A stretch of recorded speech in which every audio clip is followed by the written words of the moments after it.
नमस्कार शेतकऱ्यांनो, कांदा उत्पादक शेतकरी बांधवांसाठी आताच्या क्षणाची सर्वात महत्त्वाची आणि मोठी बातमी. कांदा संदर्भातील कांद्याच्या भावात वाढ होणार, कधी होणार, किती होणार, कशामुळे होणार, काय महत्त्वाची कारण, संपूर्ण लाईव्ह अपडेट बातमी आपण यावेळच्या माध्यमातून बघणार आहोत. आणि लासलगावच्या कांदा उत्पादक शेतकऱ्यांच्या बैठकीत काय ठरलं हे ठराव मांडलेले आहे. काय महत्त्वाची अपडेट, संपूर्ण घडामोड, संपूर्ण बातमी आपण यावेळच्या माध्यमातून जाणून घेण्याचा प्रयत्न करणार आहोत. तर महाराष्ट्रातील तमाम कांदा उत्पादक शेतकरी बांधवांना एकच विनंती, व्हिडिओ शेवटपर्यंत बघा. अतिशय महत्त्वाचा व्हिडिओ आवडला तर नक्कीच लाईक करा. आपल्या चॅनलवर नवीन असाल तर माझा शेतकरी युट्यूब चॅनल सबस्क्राईब करून सर्व लाईक म्हणजे गंडा नका, जेणेकरून नोटिफिकेशन तुमच्यापर्यंत पोहोचतेच करू शकता.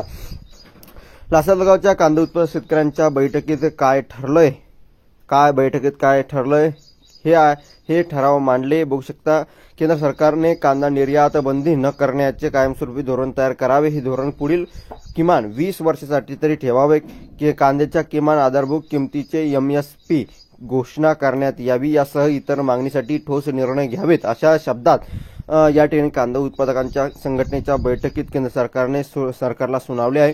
आज लासलगाव कांदा बाजार समितीमध्ये प्रांगणात महाराष्ट्र राज्य कांदा उत्पादक शेतकरी संघटनेची महत्वपूर्ण बैठक संस्थापक अध्यक्ष भारत दिगोळे यांच्या अध्यक्षतेखाली झाली आहे, पार पडली आहे. बैठकीत सध्या कांद्याला बाजारभावात दिसून येणारी घसरण, उत्पादन खर्चापेक्षा मिळणारा अत्यल्प दर, शेतकऱ्यांचे होणारे आर्थिक नुकसान आणि शासनाची उदासीनता या मुद्द्यावर सखोल चर्चा झाली आहे. शेतकऱ्यांच्या प्रतिनिधींनी परिस्थितीचे गांभीर्य अधोरेखित करत तातडीच्या उपाययोजना करण्याची मागणी केली आहे. बैठकीत पारित करण्यात आलेले महत्त्वाचे ठराव पुढीलप्रमाणे आहे. केंद्र सरकारने कांदा निर्यात बंदी न करण्याचे कायमस्वरूपी धोरण तयार करावे. हे धोरण पुढील किमान 20 वर्षासाठी तरी ठेवावे. कांद्याच्या किमान आधारभूत किमती MSP घोषणा करण्यात यावी, जी उत्पादन खर्च प्लस नफा या तत्वावर आधारित किमान 30,000 रुपये प्रति क्विंटल इतकी असावी. महाराष्ट्र सरकारने मागील काही महिन्यामध्ये दर कमी, या ठिकाणी राज्य सरकारने कांद्याची हमी दराने तात्काळ खरेदी सुरू करावी.